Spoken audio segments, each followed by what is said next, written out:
MP na niyo to bila opening prayer.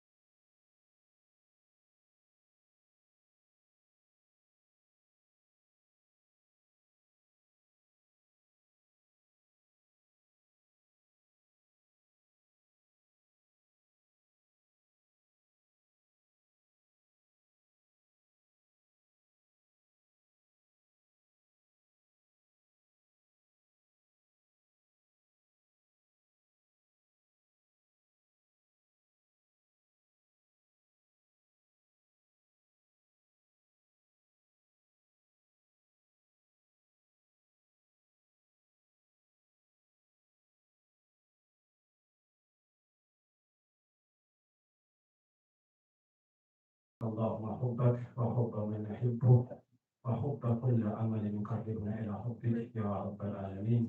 ربنا آتنا في الدنيا حسنة وفي الآخرة حسنة وقنا عذاب النار.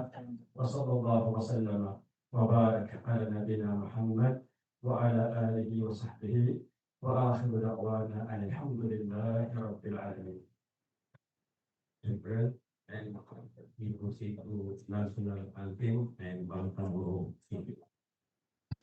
Mga kababayan, ang pambansang awit ng mga kababayan, ang pambansang awit ng Pilipinas. Kayang magiliw, elas ang sinakanan, alam ng puso, sa titik mo'y buhay. Lupang hinirang, kuya ka ng magiting, sa manlulupin, di ka pasisingil, sa nagagang tutok sa simoy at sa langit ng bagaw, ay hinatang tula, kawin sa pagkayang minamahal, ang isang ng matawad mo'y tagumpay na naghihingi, ang bituin at araw niya kailan pa may di maghihingi. Lumalang araw ng walhati pagsingka, buhay langit sa piling mo. Ang hinigaya na pagkay mga amin, at mamatay ng dahil sa'yo.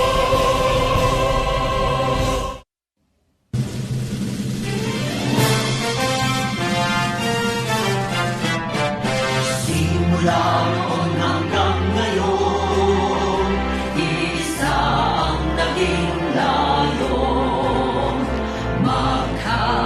Magkaisaan magulong, karitingan ay marugdong. Lumayo tayo mula sa hamon ng nakaraan, niyapos ang panganib na umaandlang. Pinangako sa puso at paniniwala, ang ginhawa para sa kabataan. Bangsamoro ay tagumpay, bunga ng pawis, sugo at buhay. Kapayapaan, katarungan, ay atin ng nakamtan. Alhamdulillah, alhamdulillah, pagpalain ba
to the Bangsamoro Revenue Code.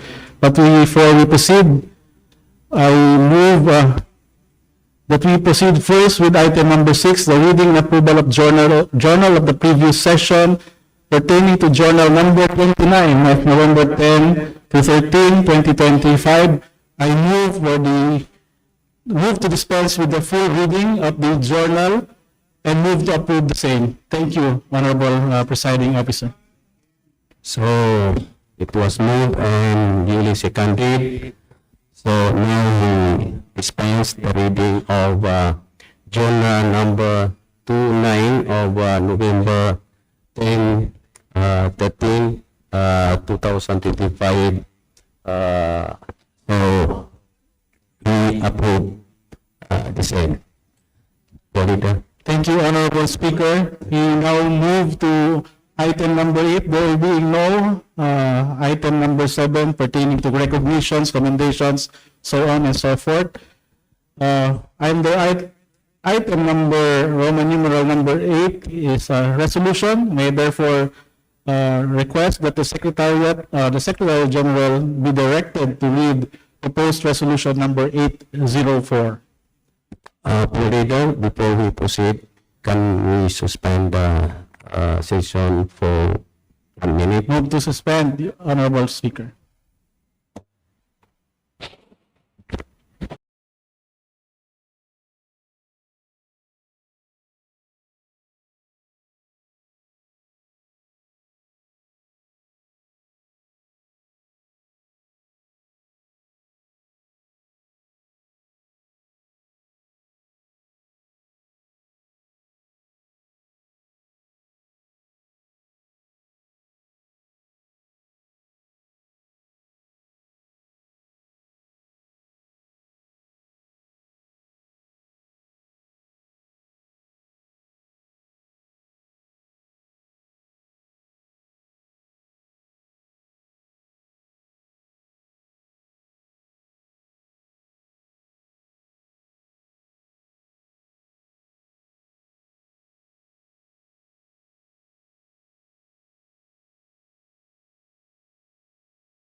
Honorable Deputy Speaker, Attorney Jose Iribani Lorena, now reiterating my motion or request that the Secretary General be directed to read proposed resolution number 804. The Secretary General is directed to read Resolution 804. Proposed resolution number 804 entitled a resolution setting the calendar of sessions for the remainder of the transition period of the Bangsamoro Transition Authority Parliament. Author, Member of Parliament John Anthony Lim. Our leader. Honorable Presiding Officer, I move that this matter, proposed resolution number 804, be treated as simple resolution. There is a motion by the floor leader, duly seconded, that Resolution 804 be treated as a simple resolution. Yes. Name is yes. Any? Yes. MP Mastura is recognized. Deputy Speaker Mastura is recognized. Leader, may I be recognized? Can we just propound some clarificatory questions on the calendar? After the approval, we will open this for the discussion and deliberation. Thank you. Okay. So, do I hear any objection? Hearing none, the same is approved. Now we open the floor for deliberation on Resolution 804. Thank you, Honorable Presiding Officer. I will just reiterate what you said. I move that the proposed resolution 804 be adopted for plenary deliberation. So move. Do I hear any second? There is a motion to consider this resolution approved for purposes of deliberation. And there is a second to this. No objection said, so the same is approved. Thank you, Honorable Presiding Officer. At this point, may I move that the Honorable Deputy Speaker, Ishak Mastura, be recognized. The Honorable Deputy Speaker, Ishak Mastura, is recognized. Thank you, Mr. Speaker. I'm sorry I asked right away about the clarificatory question because the floor leader, Attorney Jet Lim, said that it will just be a simple resolution. So my assumption was that we will just pass it already without deliberations. But I'm very grateful to Mr. Speaker and the floor leader that you're opening it for discussion. I know that this has been discussed previously in other venues and forums, especially the Committee on Rules, that we really need calendar, especially that we did not know at that time that we will have this date of for the elections in September. At the last session, when we were discussing the calendar, we could not give a timeline, a proper timeline, because Congress had not yet passed the law postponing the elections to September 14, 2026 for the first parliamentary elections. So it's appropriate that we are tackling now as our first agenda a calendar for the remaining time for the Bangsamoro Transition Authority. So, Mr. Speaker, with the permission of the floor leader, can I propound some questions to you? The calendar presupposes that we have session days until the very last day. Is that correct, Mr. Speaker? That's correct, Honorable Speaker.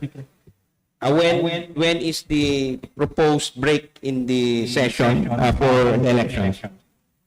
Based on the proposed calendar, our mandatory adjournment is on October 29, 2026, a month after the September 14, 2026 election, and 2 days or a day before the expiration of the term of the BTA. Okay. So that's for the full calendar. My question would be more in particular in relation to the elections, because as you know, Mr. Speaker, in the House of Representatives and even in the Senate, they take a break just before the conduct of elections because they have a problem with regards to quorum. So I noticed that here we have sessions even on the next day after the elections. So normally the after elections, for example, is still subject to counting,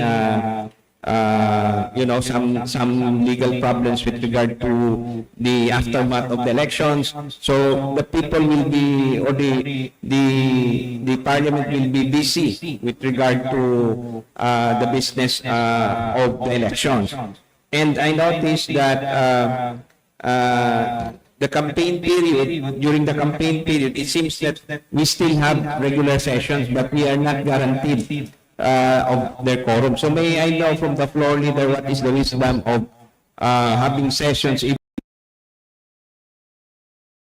the traditional practices during the campaign period or election period, there is usually a break or a recess. And then some break also with regard to after the elections, which in this case will be September 14, 2026. At this point, I'm not yet proposing anything. I'm just seeking clarifications from the floor leader in terms of the wisdom of his calendar that is being proposed today. May I respond, Honorable Presiding Officer? Please. Yes, the observation of the good Honorable Deputy Speaker Ishak Mastura is correct and on point. This calendar was previously agreed at the time when we did not have the Congress law setting the election for the first parliamentary elections for the Bangsamoro Parliament. No, that's why this calendar is being brought to the plenary for amendment. I am also fully aware that based on the recent circular issued by the Commission on Elections, July 16 will be the start of the election period, and if I'm not mistaken, July 30 is the start of the campaign period. So we will be discussing this afternoon when we come to amendment how to adjust according to the recent development, Honorable Presiding Officer. Mr. Speaker, I'm satisfied with my clarificatory questions and my interpellation. I will now yield the floor. Thank you very much, Floor Leader. Thank you, Deputy Speaker Mastura. Any other wants to interpolate for purposes of clarity or purposes of laying the premise for their amendments?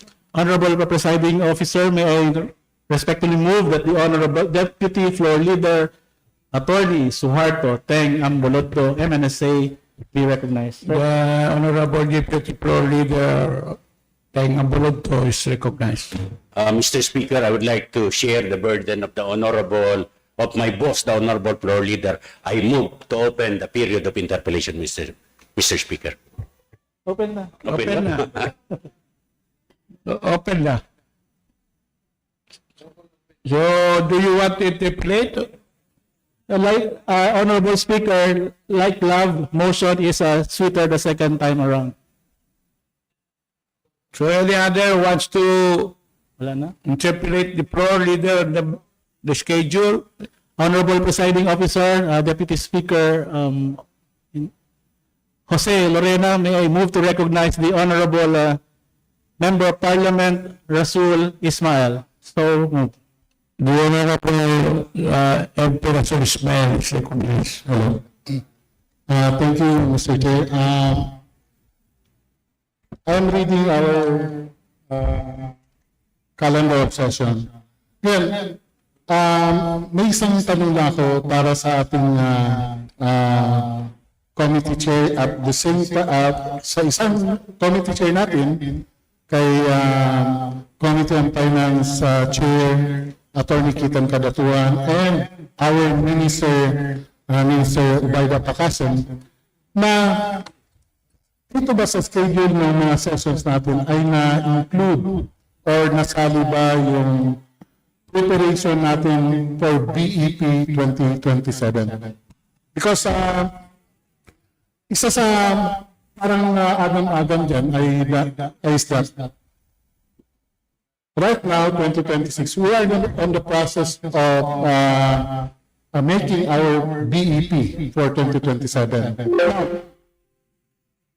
kung i-base natin dito sa ating calendar of session, ano ba yung degree nung in relation sa ating budget for the incoming parliament for 2027? Matatapos ba nila? Matatapos ba natin? Or what? So, yun lang po yung aking agam-agam, Mr. Speaker, Floor Leader. Ano ba? Ipapasa ba natin yung 2027 or doon sa incoming regular parliament? Yun lang, Mr. Chair.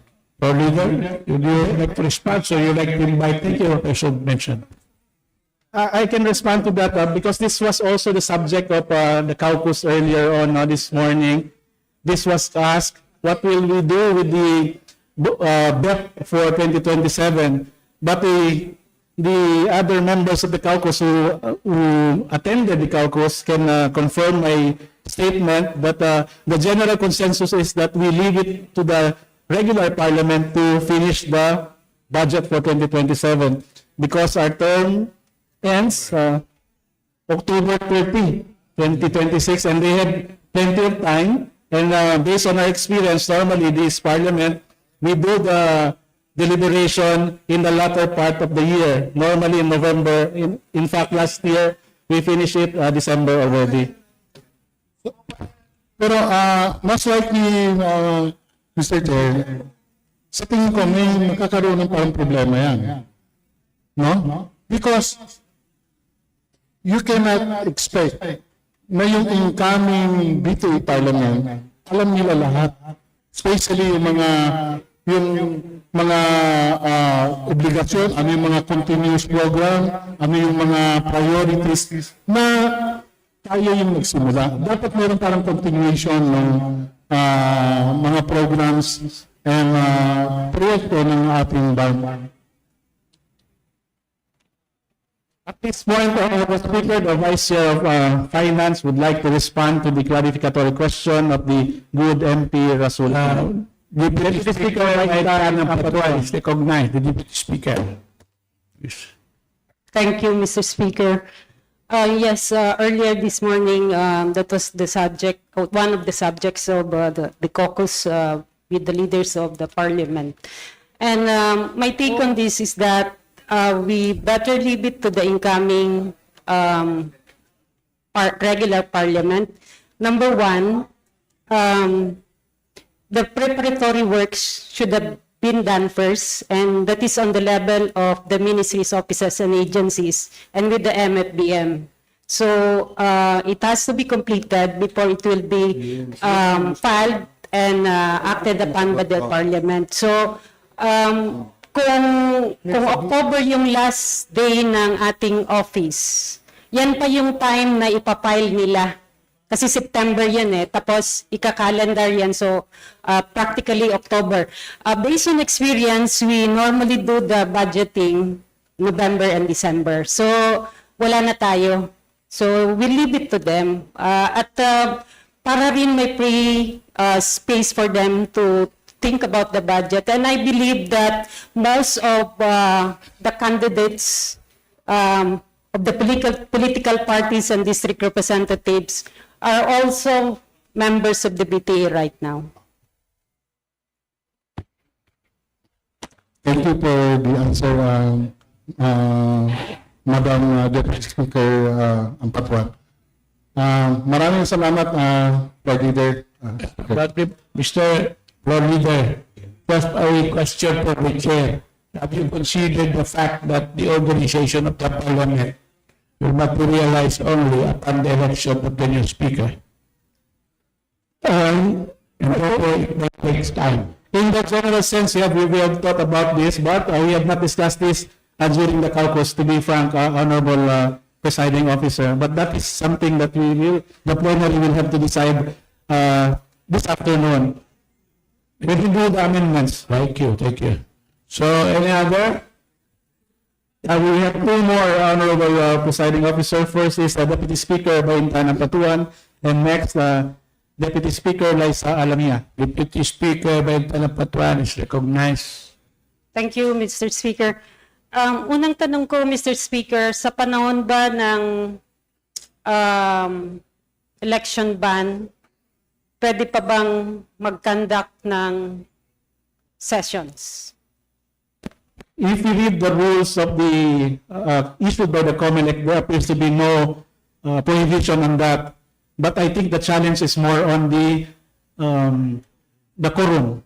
The quorum, because people are campaigning on Yes, it. So Honorable practically, there will be no or very limited number of MPs who will be attending, if ever. Yes. So the period would be from July 30. July 30 would be the start of the campaign period. And July 15 is the election period. So we might be 16. canceling this out. So 16 onwards. So practically parang September 14, kailan dapat babalik? Kasi doon natin i-close yung schedule. So comporting and canvassing yan, bigyan natin ng 2 weeks, September 30.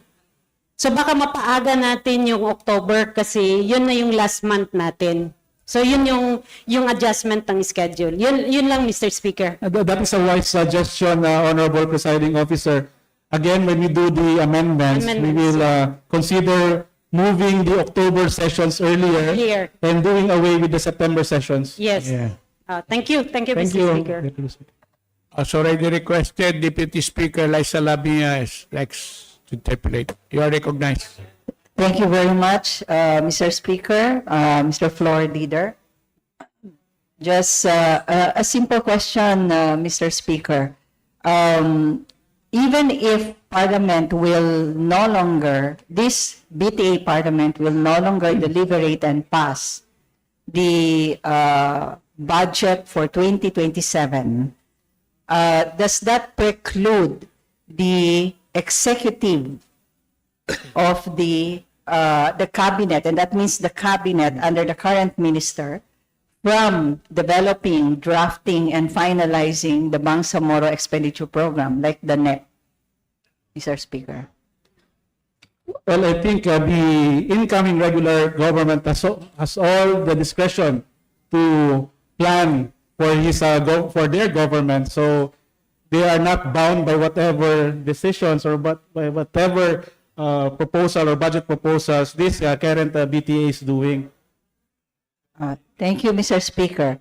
However, Mr. Speaker, like currently, we're in April or almost May, beyond almost the second quarter of 2026. Usually, this is the time when our Ministry of Budget, Finance and Management and the whole cabinet would be drafting, developing the Bangsamoro expenditure program, which is the programmatic technical form of the budget for 2027, which they usually finish towards the last quarter of the year prior. So that's 2026. And then this is submitted to the Parliament for deliberation. Can our current Ministry of Finance, Budget and Management and the whole cabinet under the current Chief Minister proceed with drafting, developing, and producing the Bangsamoro Expenditure Program for 2027, which is based on technical, financial, and programmatic programming and implementation of the budget for 2027. Honorable Speaker, until and only upon the termination of our term, the ministries and all officers of the MOAs, the MPs are expected to perform their mandates, and that includes the preparation of the budget, so on and so forth. But the incoming regular government is not really bound by whatever will be, they can actually amend or do totally overhaul the budget as they seem fit, as they deem fit in the performance of their governance.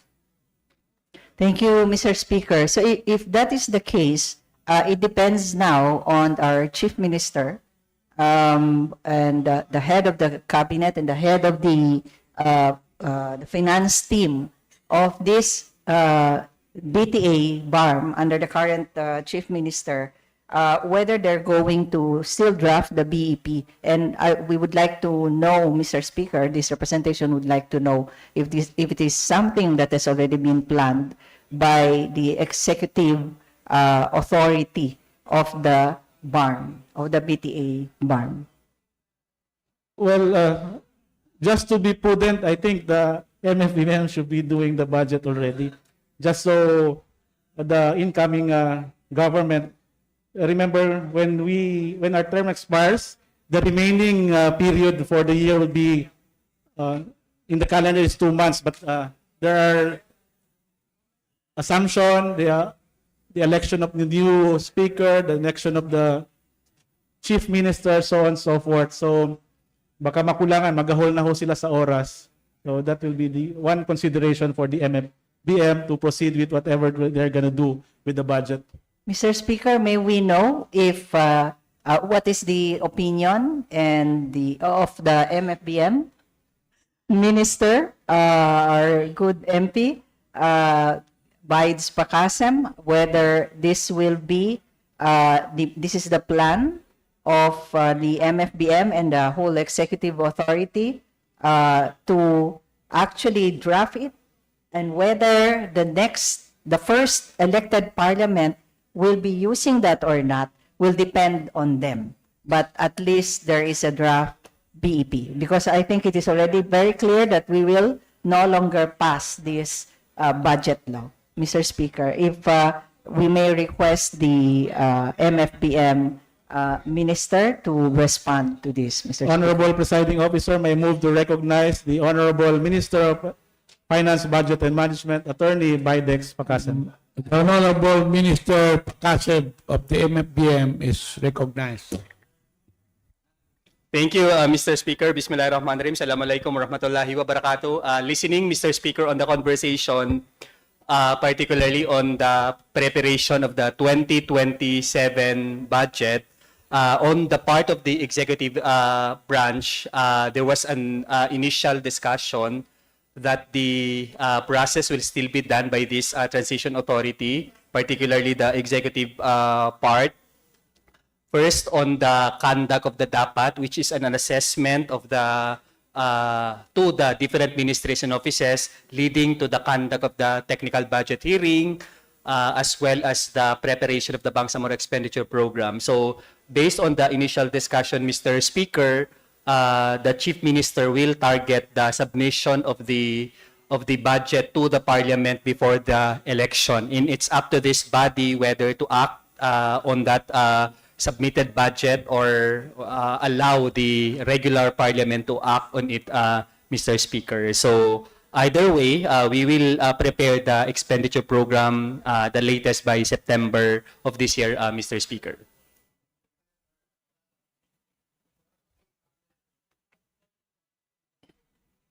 Thank you, Mr. Speaker. Given that that's the case, that the current BARM government under the BTA will continue performing its responsibilities and functions, including the drafting of the Bangsamoro Expenditure Program. That's good to know. I'm glad that we'll be doing that. And then they will be submitting that to the Parliament, and it now depends on the BTA Parliament whether to pass that, deliberate on that, pass that or not, or it would be one of those bills that will be forwarded to the first elected Parliament for them to dispose of it. Thank you, Mr. Speaker. Thank you, Deputy Speaker Liza. Lord Leader. Honorable Presiding Officer, there appear to be no more no more MP who wish to interpolate. I therefore move to terminate the period of interpolation. So move. There is a motion to terminate the period of interpellation. Do I hear a second? It has been seconded. Do I hear any objection? Hearing none, the same is approved. Thank you, Honorable Presiding Deputy Speaker. I move that the period of amendment be opened. So move. The floor leaders move to open the period of amendment. Do I hear any second? No objection, the same is approved. Thank you, Honorable Presiding Officer. At this point, may I move to recognize the Honorable Deputy Speaker Baintan Ampatuan. The Honorable Deputy Speaker Baintan Ampatuan is recognized.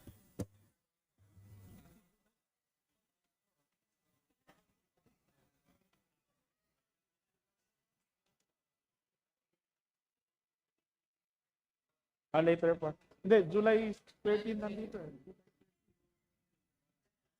Alisin na natin yan. Okay. Thank you, Mr. Speaker. I move that we delete the sessions scheduled from item number 15 to item number, pwede pang bumaba? Mark nyo lang, 15 to 24. So move. Lord Leader. The proposed amendment is accepted. Any other amendment? Deputy Speaker Baintan. Mr. Speaker, also propose amendment to add additional sessions on October. Pwedeng patingin ng calendar, Secretariat. Secretariat, please check the calendar for October. reference. October. So October 5 to 8. Then 12 to 15. Ano, tatanggal tayo? Cancel ka na lang kung i-ever. Lord Leader.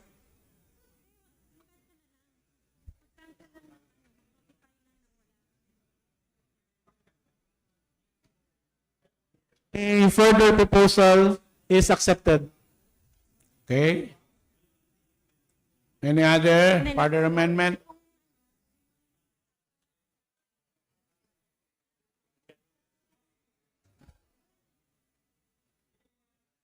Suspended for 1 minute.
resume. Thank you, Honorable Presiding The Officer. floor is still with the Deputy Speaker by Lieutenant Patuan.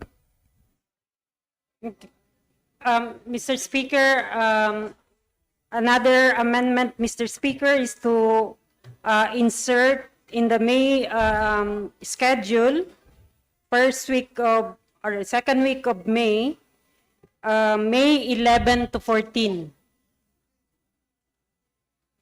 Lord Leader, will you accept that? May 11 to 14.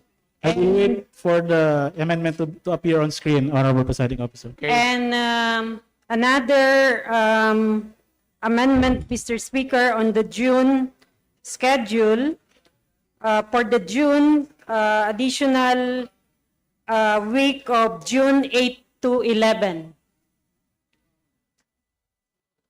Lord Leader, is it already? Accepted, Honorable Presiding Officer. That's all, Mr. Speaker. Thank you, Deputy Speaker by Lieutenant Patuan. Are there still any amendments from the floor? There appears no more MP who has manifested to make an amendment or proposed amendment. I therefore move that the period of amendment be terminated. On motion of the floor leader, considering that there are no more MPs who wish to amend the calendar of our activities here, the motion, do I hear a second? The motion duly seconded. Do I hear an objection? Hearing none, the same is approved. Floor leader? Thank you, Honorable Presiding Officer. I therefore move for the approval of proposed resolution number 804, entitled "The Resolution Setting the Calendar of Sessions for the Remainder of the Transition Period of the BTA Parliament." So moved.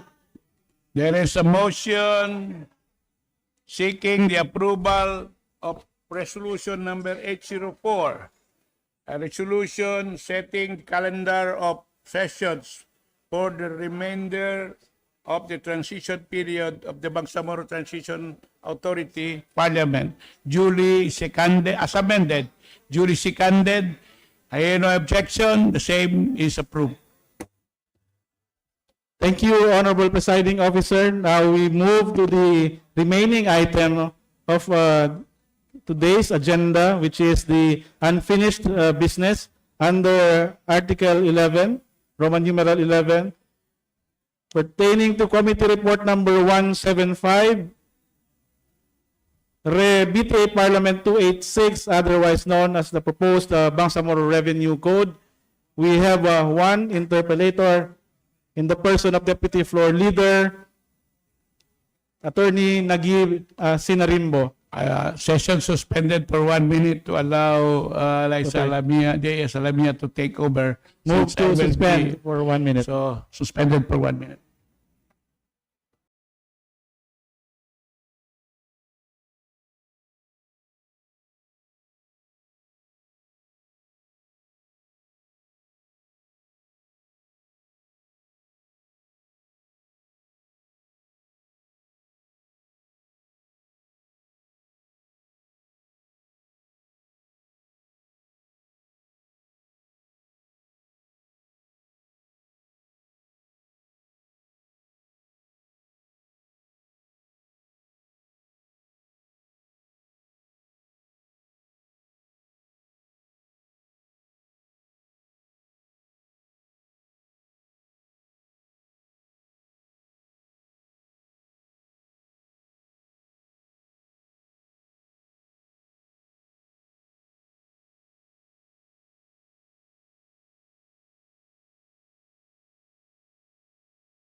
Floor Leader? What is your pleasure? Thank you. Good afternoon. Assalamualaikum again, Deputy Speaker, Presiding Officer, Honorable Attorney Liza Alamia. The interpellator as well as the proponent are ready already. There. May I therefore move to recognize the Honorable Deputy Speaker Jose Iribani Lorena and Deputy Floor Leader Attorney Nagib Sinarimbo first to interpolate. So move. The Deputy Speaker, Attorney Jose Joe Lorena, is recognized along with the first interpellator, Deputy Floor Leader, Attorney Nagib Sinarimbo. Thank you, Mr. Speaker. Madam Speaker, I think the Deputy Floor Leader is coming for.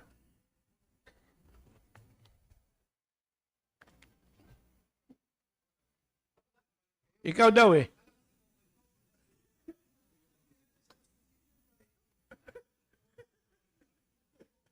Ako, supposed to be.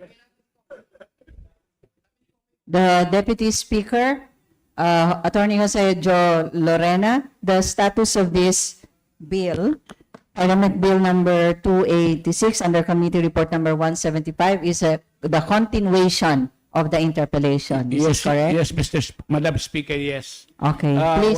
While admittedly, I am no longer the chair of the Committee on Ways and Means, considering my brother is still has not participated in many of the discussion on the revenue code, they will take the floor for him in the meantime.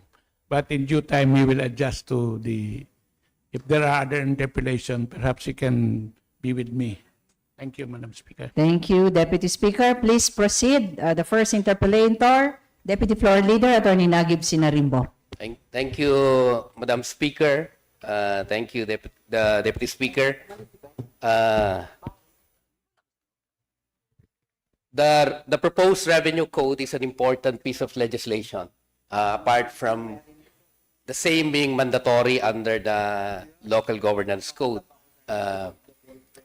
The implications of what would become the revenue code in the region would be far-reaching, which is why all of us in the Parliament is interested in a more detailed discussion of the provisions, the general framework that guided the drafting of the revenue code, so that we can determine which direction it would bring the region and what measures we should take in order to, one,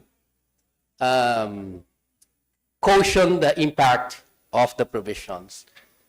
Second, enhance further what would be the major contributions of the provision in pushing forward the development of our region. So if our colleague, the Deputy Speaker, would allow clarificatory questions, your humble representation would like to seek some clarifications from the Madam Speaker, gladly, especially coming from my esteemed colleague, the Deputy Floor Leader, Nagib Sinarimbo.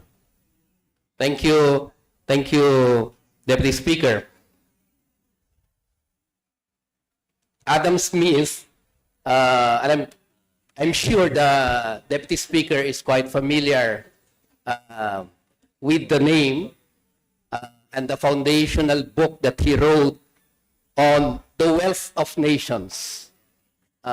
In that book, he perhaps, apart from Muslim scholars in an earlier century, was the first to come up with the idea of political economy and how state policies would influence the generation of wealth both by government and private sector. In this book, I think one of the major recommendations made by the great Adam Smith is that the primary function of government is not to impede the generation of wealth through policies that would create disincentive for doing business in a country. And therefore, the idea of a laissez-faire, meaning the least intervention for government, is important so that we can generate wealth, both for the individual and the state. I would like to seek clarification from the good Deputy Speaker if what is the foundational framework for the drafting of the revenue code, is it consistent with the idea of government taking least intervention in the affairs of businesses in the region in this particular case? In my early years in college, I took AB Economics. And I was teaching economics, including econometrics, in the Ateneo de Zamboanga. And I'm familiar with the principle stated by my colleague. Fortunately, those times may have been changed by certain factors nowadays. The increasing technology have abruptly changed the condition and the environment of government, because external factors are more dominant now, in fact, than the internal factors in government. Critical example is the leading principle behind the rise of China, an economic might. Well, China has what they call guided economy, but China has selected the kind of economy that should be brought to the country. In fact, even in terms of the utilization of the exchange, China has its own way of utilizing its own exchange, rather than being compliant to old principles. That's one.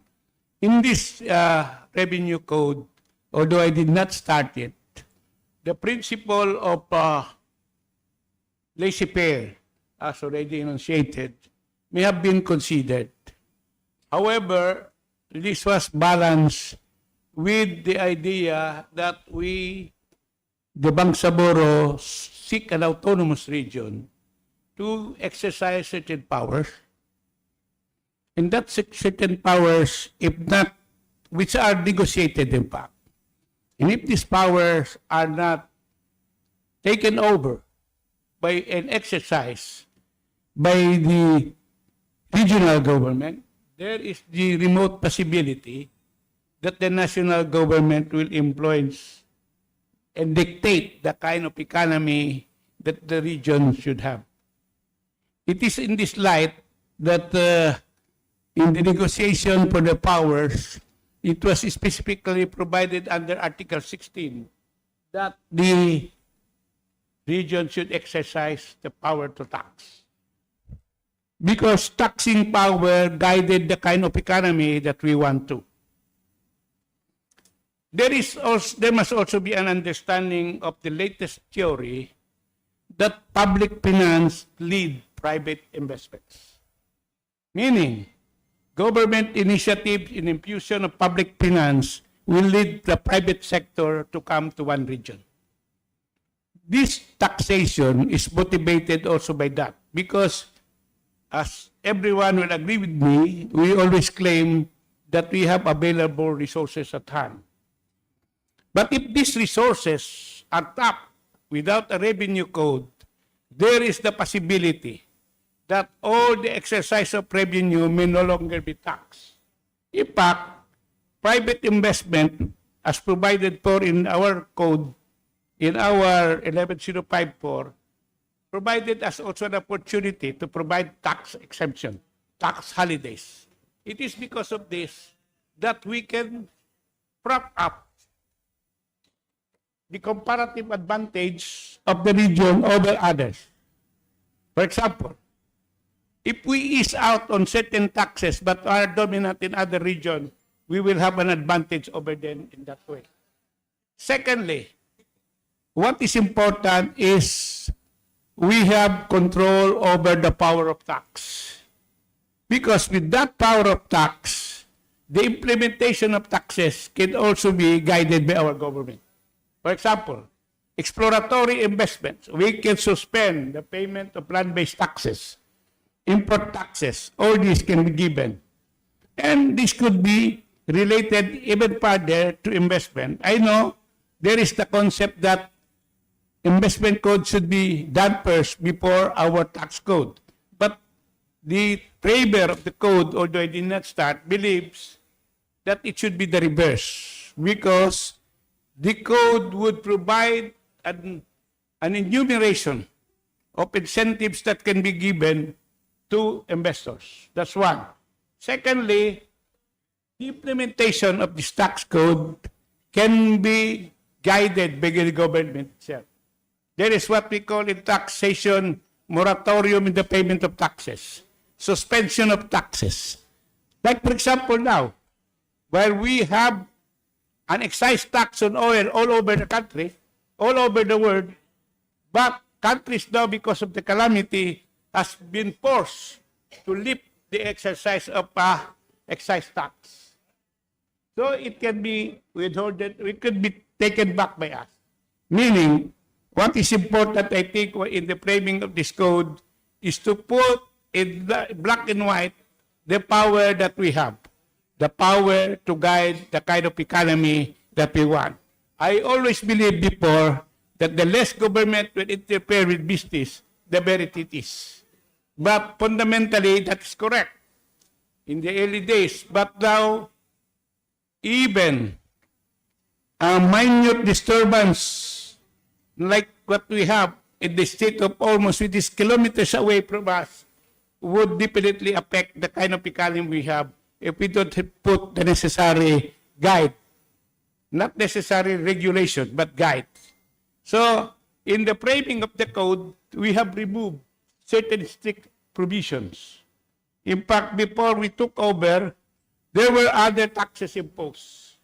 But we removed that and instead put it in the implementing guidelines so that we will have the power to dictate the tempo. I hope I addressed that, but I am familiar with laissez-faire, and I believe under the present circumstance, the code was, of course, a subject of consultation with the BIR and all this, and I think we did not parrot altogether the national code, but we just want to have it simplified. Although, perhaps the basic tenets that was incorporated here was the Islamic concept as proposed by the Ministry of Finance. So I hope that is clear. The fundamental principle here is a balance between an exercise of power and the less restrictive control by government over business. So it's a balance between the two. Thank you. Thank you, Deputy Speaker. I'm glad that one of the principal proponents of the code is an expert on economy, so that all of us students of political economy can learn from the great Joe Lorena. Thank you. Thank you, my brother. The reason I'm asking is that the framework should at least guide the individual provisions of the code, so that we have a consistent policy all throughout the code.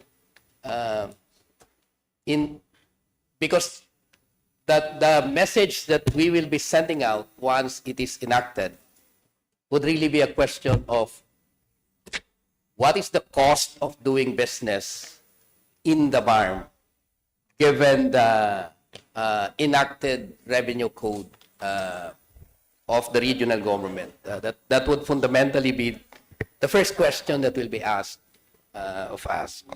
And it would appear to me from the response of the good Deputy Speaker that there has been an exploration about the economic model of China. I'm not quite particular which model is being mirrored in the proposed revenue code, because as many of you would understand, China per se is a centrally planned economy, heavily influenced by government, meaning it has taken the position that economic undertakings in China would really be dictated by the policies of the state on the basis of a centrally planned economy. There is, however, an exception in the centrally planned economy in China, beginning in the years that Deng Xiaoping became the leader of China.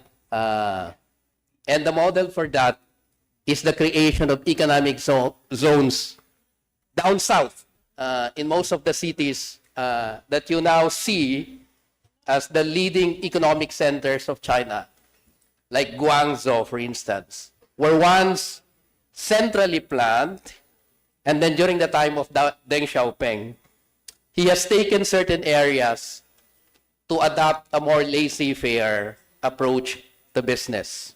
So these are the economic zones that has driven China into one of the great economic powers today. So I would like to know from the good Deputy Speaker, which of these models in China is being adopted in the proposed code as a framework? Thank you. That's correct. In the early years of China's economy, it's proved to be a failure before Deng Xiaoping. There was a centrally planned economy, even discounting the possibility of development all over. Because it's centrally, the theory was the development of the core will spread to the development of the regions. But this thesis, particularly in our region, lack more or less an evidence to prove that early development of the region can be affected by a central government policy. That is why there is what we call, the theory before was core periphery approach to development. Meaning, economic development would start from the center before reaching the periphery. But in Deng Xiaoping, as you correctly mentioned, he created zones. The zones of development where the economy should be tested based on its geographic location, centrality, or distance from the center. That is why you have growth zones in China. This is also an approach being adopted by other countries. In the ball, if you will note, we are supposed to develop the region simultaneously, because we are an island, we are an archipelago, and therefore the separation by body of water should make it impossible and very difficult for central development to spread to the region. That is why the focus of the revenue would also be like in what we have included here, the development, the taxation on vessels for environmental tax passing the Cebu Strait. For Cebu Strait, as can be attested, has 200 vessels a day plying, international vessels. But we are not collecting anything from that. But if you collect $1,000 per day per vessel at 200, you have 200,000 vessels. That might develop the province of Tawi-Tawi in the islands, because you can now tax on that. That can be implemented, of course. Under consideration was also a discussion, because that is an international trade zone. But realizing that the taxation committee organized said in other countries, in other jurisdictions, they impose not tax, but a payment for regulations. That is why in this environmental regulations, that is why we have subdivided the tax provision from the regulatory provision in this code. Because that would in effect generate income outside, outside the spaces we have. And in other words, what we are adopting as a model is a model where taxation could be segmented into regions.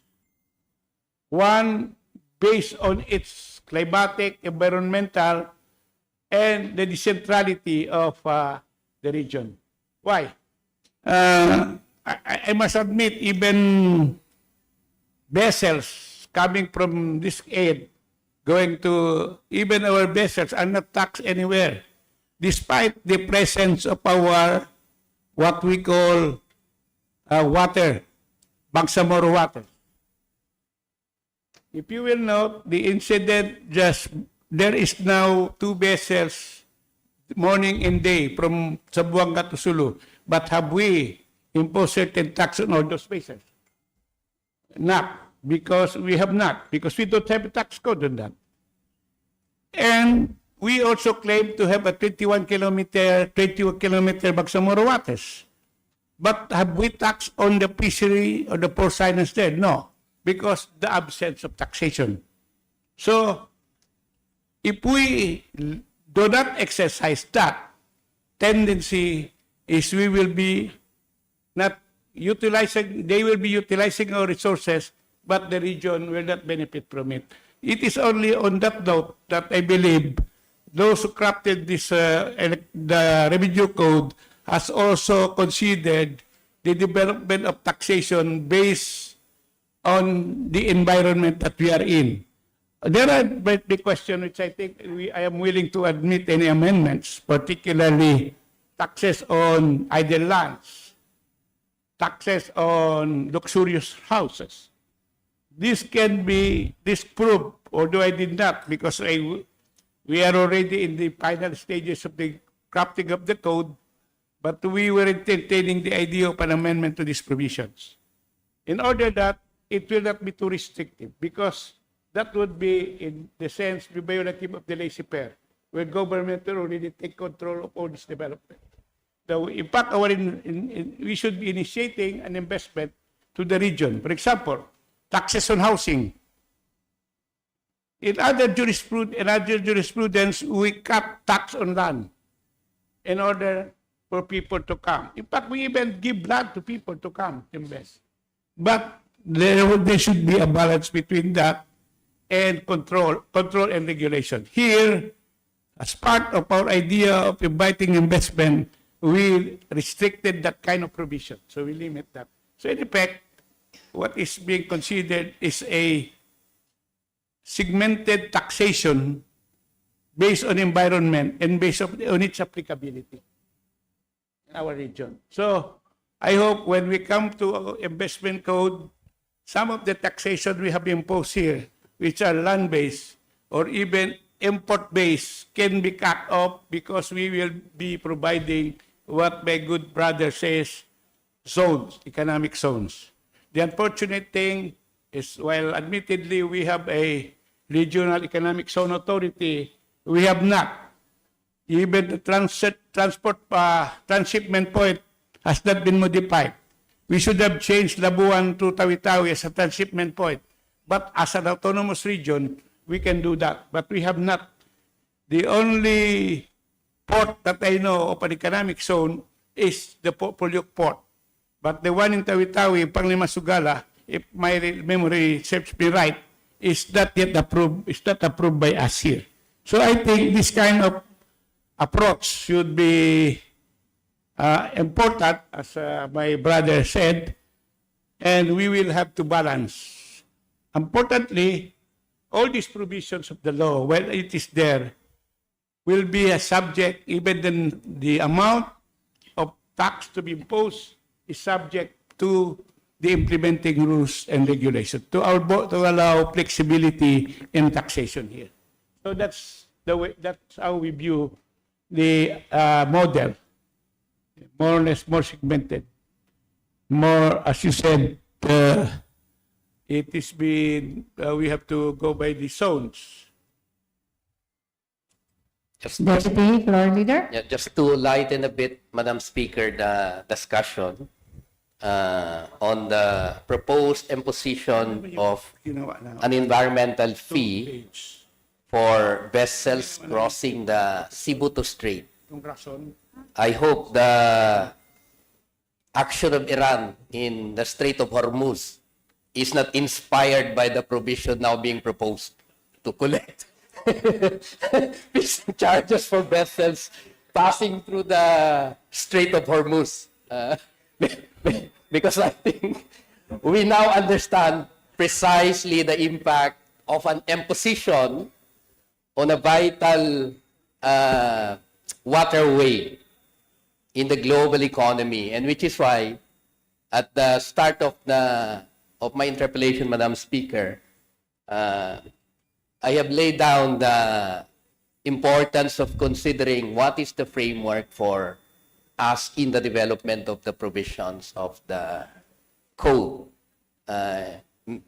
because we might come up with a code whose provisions would not be consistent with what we have started as the framework and what is the policy of the government of the Bangsamoro in relation to these fees and charges. Apart from that, Deputy Floor Leader Attorney Nagib Sinarimbo, just a point of information, because I was part of this the proponent here.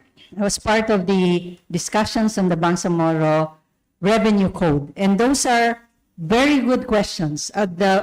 Very fundamental. These are fundamental because before we can proceed to discuss each provision of the Revenue Code, we should be guided by the framework.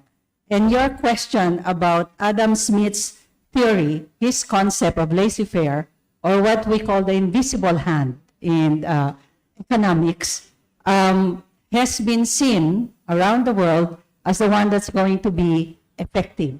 But in this Revenue Code, what Deputy Speaker Joe Lorena has done and the team is to come up with a revenue code that combines the laissez-faire concept of Adam Smith and the Keynesian economics concept, or what we call the where we talk about regulation. So there's to gather more investors, we use the Adam Smith principle, but to regulate, because the BARM is a new region and this is a new revenue code, then we use the Keynesian economics. So under the Keynesian economics, then we talk about externalities. And one example is the environmental destruction that could be a result of all of those multinational ships,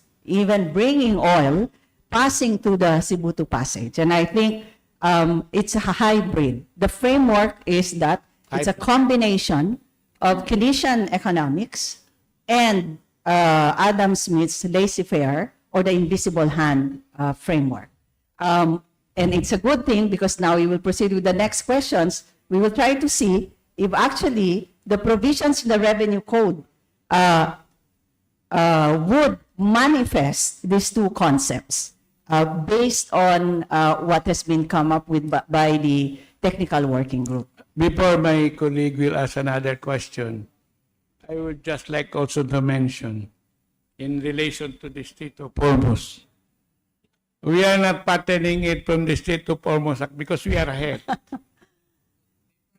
They probably copied it. But our model, I think my colleague was with me when we went to Malacca. In order to cut the restriction of the, we went to southern Thailand. In order to cut the dominance of the Strait of Malacca, Thailand is now opening a canal in between Malaysia, almost to the part of Patani and Central, because that would give them power, so to speak, to regulate trade and the flow of resources from one end to the other. Perhaps we are fortunate because the Cebu Strait and the one crossing Basilan is a strait where it is being traveled by many foreign vessels. That could add up to the resources of the region more than the black trout that we can have.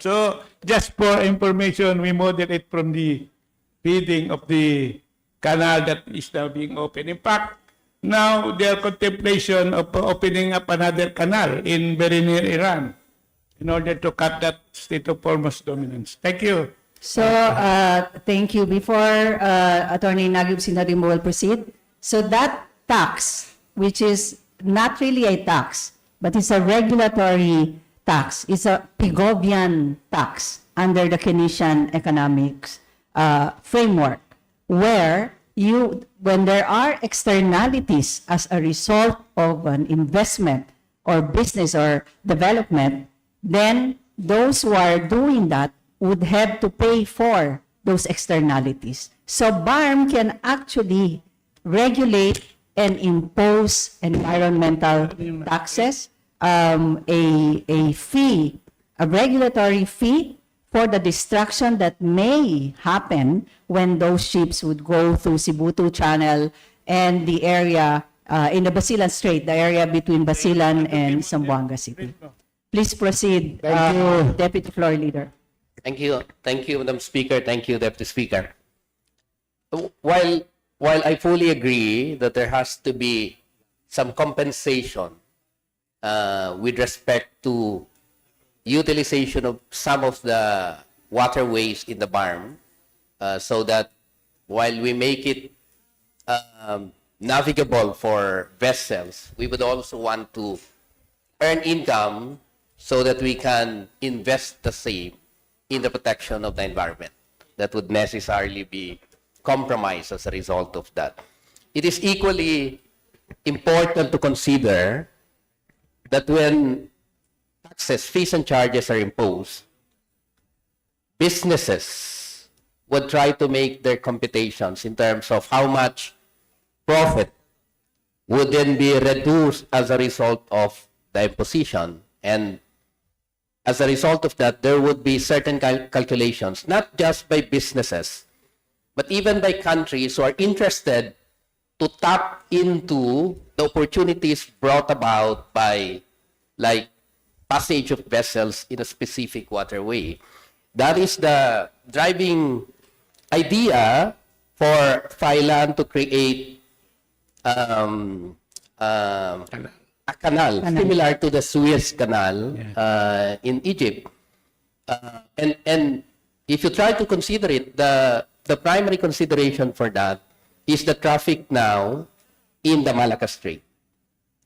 Indonesia, Singapore has not imposed fees and charges in the utilization of the Malacca Strait. In fact, the development of Singapore was really anchored on the idea of a space where you provide less taxes for those utilizing the important port that connects Asia, Europe, and the US. And as a result of that strategic location of Singapore, they've been able to attract investments, imposing no fees and charges, but taking opportunity for their people to have the necessary skills and for businesses to locate there.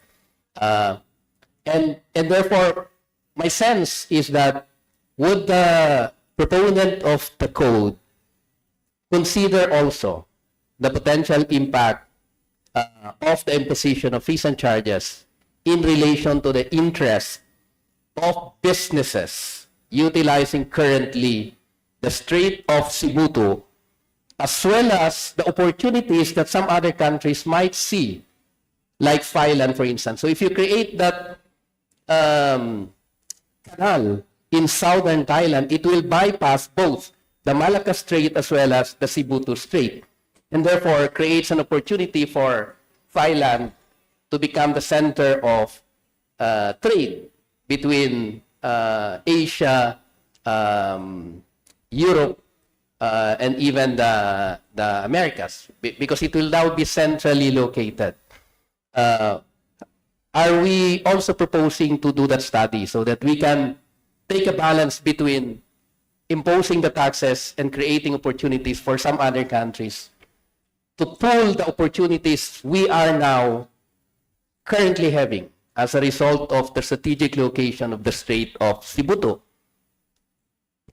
I fully agree that when you talk of investment in business, the trial balance will always be motivated by the accounts of whether you can break even or earn a profit. Government, however, should also look whether the utilization of its resources could be balanced by the effect of the destruction that it may cause.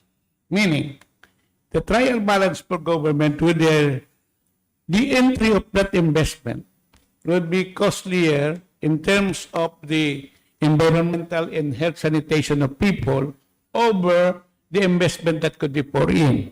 Let me cite, for example, I agree that there should be a careful study of this.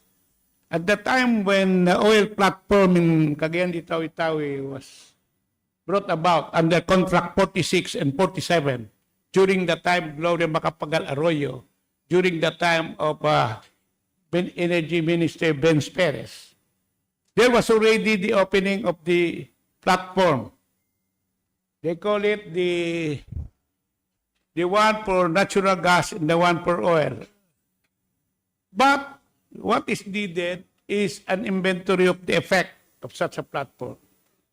Not only on the environment, because we have a rich sea resources, on the environment that can destroy the available pristine resources of the province and its neighboring area. So the balance should be put that way. We balance from the perspective of business investors, they are motivated by profit. But for government like us, it should be motivated by the cost. The cost of, we have to balance the kind of investment plus its profit with the cost that we have to spend for any destruction that may come. That is why in projects such as that, there is what we call social acceptability study. I fully agree with you that it should be carefully studied. In taxation, therefore, we have to balance that. That is why we give a lot of flexibility to the imposition of the kind of tax, so that when businesses, the kind of rate that we have to provide, so that when businesses evaluate the rate vis-a-vis the amount, then they are comfortable that at least there is a gain, without sacrificing government's responsibility of protecting its resource. Secondly, we also have provided a mechanism where the power to suspend the position of taxes is still with us. Meaning, if it be viable for us to impose the tax and acceptable, comfortable to the investor, then we can impose a rate necessarily within the idea of their earning as also protecting. So we have to balance that. In fact, this is the framework that was the reason. We missed this before, but perhaps this is an attachment to the revenue code to explain why the need for the code is. And perhaps even the framework is elucidated in here. This is a 6 pages rationale. But I must admit that since I took over from Chairman Pupoy Tago, we have reduced the kind of the taxes here to balance that. We did not like that it will be too restrictive, that it will stop investors from coming. And that we even relaxed the imposition of the taxation by not putting the tax in the law, but providing it in the implementing regulation, so that our agencies and ministries have the flexibility of either increasing or reducing depending on the benefit that it can derive, or it would be also comfortable to some of the investors that will come. But importantly, what is the common denominator here is the autonomous region must be in control of the kind of economy that we want here. That's what is imposed. In fact, I'm sorry, but with my eyesight, when we wrote this, but we will attach this for purposes in the future of some interpolation because some of the questions can be answered in this framework.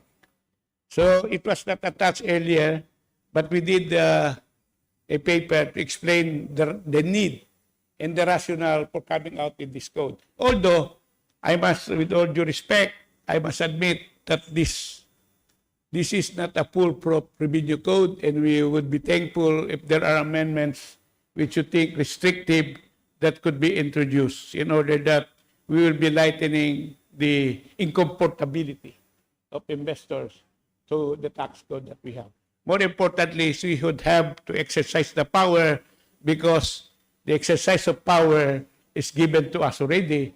And if we continue not to exercise, then national government might think, what is the use of giving you the power if you are not exercising your power of taxation? So that is paramount in us because as far as we are concerned, we are not only looking for autonomy, but we are looking for self-government that is truly functional and effective. So yun lang. Thank you.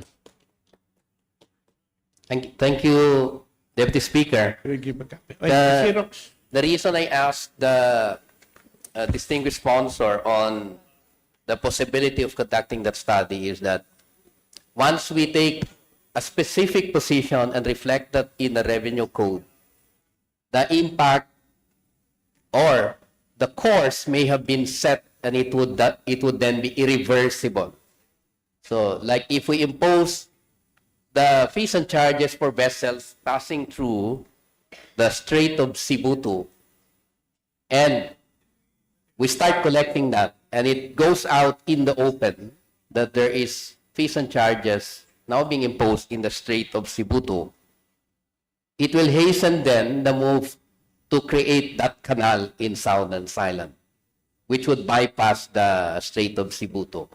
It will also shorten the travel time for vessels going down from the production centers in the south of China, moving towards West Asia, Europe, and even the United States. And that is also equally true with respect to Japan, which is located just above us. And their shipments, the shipment of their goods is moving down towards the Strait of Cebu. If they can shorten the course to move out into the Indian Ocean through that canal in Southern Island, it would really dry up the vessels passing through the Strait of Cebu. And therefore, we may have lost the opportunity irreversibly for looking at other opportunities that can be created as a result of the utilization of the Strait of Cebu by many of the vessels moving in and out both of Japan and the industrial centers of China in the south. And therefore, I would urge the proponents to be more cautious in the steps that we would want to take and a balance between potential earnings or income stream for the regional government and the loss of opportunities for other economic activities that may be explored in the current arrangement where you have vessels utilizing the Strait of Cebu. Thank you. We fully agree that that might be an effect that may come. But we must understand that the opening of the canal in southern Thailand came way ahead than our tax code. They have already planned that. Meaning, there is really an effort to cut short the distance. But in the meantime, under our schedule, since they are already utilizing that, it will take time for others to open. We might as well protect our resources by imposing an environmental tax so that the effect of which can be controlled by us and our resources will be preserved even because it will take time. As I said, they started ahead than us, but if that opens, whether we like it or not, they will cross that than us. When we were there, I recall, there is already, they are saying they are now opening that. So I hope we will be able to more or less earn from what we have now, even before that happens, so that the protection of our resources could be generational. The worst part is when there is already a distraction and we have not derived anything from it, baka we will be spending for something which we derive nothing. That's our point. At this point in time, I fully agree that the possibility of that being bypassed is not very remote. Like what is now happening in the state of Hormuz, any country might open up a new road. But waiting for that time without protecting our resource and earning from that resource might be a losing proposition for us. Perhaps we will balance. I agree, we have to balance and we have to have a careful study on that. But there are also consultations. But most importantly, now, even this issue of transshipment point, our connectivity should be addressed by us. But as I said, this is not a foolproof provision, but we will gladly accept any innovations that will more or less protect that kind of an idea in this code. We are amenable to any amendment because, well, admittedly, it took about 2 years already to prepare this, and we are about to end the transition, and we are mandated.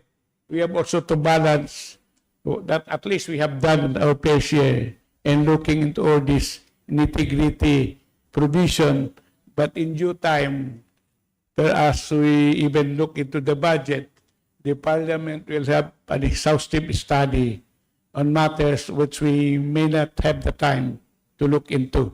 But we will gladly, a member of the Parliament, have an innovation to introduce this is taxation definitely should be treated very carefully and cautiously, as my brother has said. As far as we are concerned, we will look for a brighter idea that will balance our power with the power of denying investments to our country. So we would submit to that. Thank you, Deputy Speaker. So these are, Madam Speaker, these are just general questions for now. I understand there are other members of the Parliament who would want to interpolate. I'll just go through the general questions and hopefully proceed into the specific questions on the provisions in the coming days sessions of the Parliament. But just so that we can lay down the parameters for subsequent questions that we would ask, let me just continue with one more question, which is, if we are to enact the revenue code, how much revenue would be generated by the region from the enactment of this code? Well, when we asked that same question when I was not a member of when I was not the chairman of the Committee on Ways. And I'm sorry, but there was a run-off figure given us by the ministry, because this was initiated by the ministry. You have to classify what are the taxes to be collected here. Where we have to, what are the powers given to us and what are the powers given to local government and national government. And yeah, then here, I will just read. I think I got it here. For the first year, the estimated total revenue that could be derived would be 7.8 to 7.88 billion. I would, in good faith, believe in this submission by the Ministry of Finance because they are the more technical people we have. In the second year, we are made to believe that with this tax code, we will be earning 7.66 to 7.97 billion. And for the third year, we will be earning 8.30 to 8.61 billion in terms of revenue. And for the fourth year, we will be earning 8.94 to 9.25 billion. And for the fifth year, we will be earning 9.54 to 9.86 billion. And sixth year, 10.12 to 10.44 billion. As I said, I would put a Conatelia. I was not the one who computed this, but this was given to us by our ministry. And of course, I even asked at that time the cost of implementation, because I have to relate the cost of implementation to this revenue that we serve, the administrative cost. So, but this is the figure given to us by the Ministry of Finance, Budget and Management. Thank you. And the figure reflected like 7.6 billion in the first year of the implementation of the proposed code. Is this net of the current collections? Meaning, as we speak, there are already taxes, fees, and charges being collected by the region as a result of previous taxation revenue generation laws enacted by the previous regime, which is the ARMM, carried over to the current administration. Is the 7.3 billion taxes, fees, and charges which are new impositions of the regional government as contained in the revenue code, or this is in reality a summation of the whole taxes, fees, and charges that we will have, that includes both the old taxes, fees, and charges that we're currently collecting plus the new taxes? Let me put it this way. We have a revenue code for the arm. And that revenue code was implemented. In fact, this is still implementable until today because we have not passed the code. In the case of our income from the revenue from Lake Lanao, for example, we have not collected any. Because in the revenue code, there is a provision that 1% of 1% should be paid by the NAPOCOR to the arm, national wealth, different from the 1% to 1% given to local government. Unfortunately, at that time, I think during the time of Governor Adyong, we are supposed to find a case. And I think you're familiar with the case that we have submitted because we secured an authority from then Secretary Reyes. In fact, NAPOCOR should have paid us at that time, if my memory, correct me if I'm wrong, about 7.3 billion. But, unfortunately, NAPOCOR was transferred to PISAM. And therefore, at that time, there was a change of administration and they required us to secure. That alone is 7.3 billion. It was not incorporated here. There are other taxes which have been provided for in the Armed Code, but which were not collected. So, my understanding of the presentation is this is net from all those taxes collected or uncollected by the arm under the Armed Tax Code. So, this is a new income. Revenue, rather. Just a point of information from the chair. I think that should be for the first elected parliament. And I can see two of the future MPs of the first elected parliament now standing before us. Thank you. Inshallah. Inshallah. Please include the collectibles in the or have a list and make it a part of the program that will be done by the first elected parliament. During the ARMM time, we were supposed to get that more than 7 billion pesos from NAPOCOR, and then PISAM came in. And then it was not collected. So those uncollected taxes should be collected finally, and BARM would have the legal personality to do that because that has been transferred already to the barn.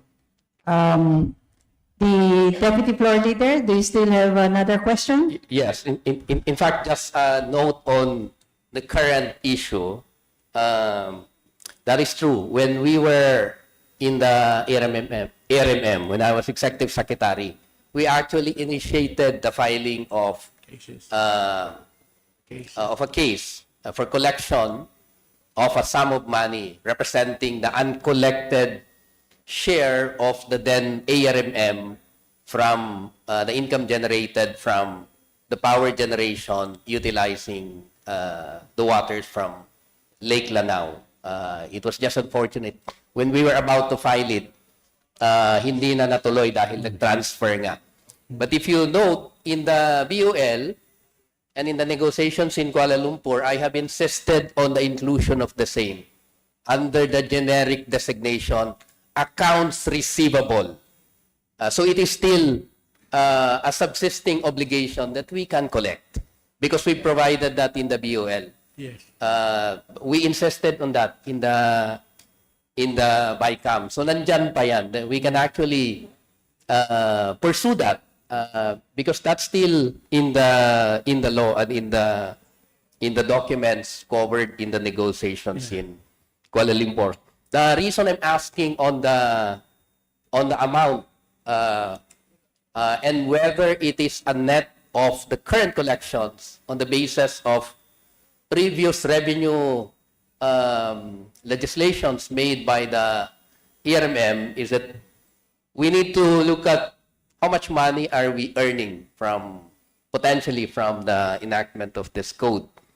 And the second question, as obviously anticipated by the distinguished sponsor, is that how much would be required administratively to administer the tax code so that we can earn the 7.3 billion income for us.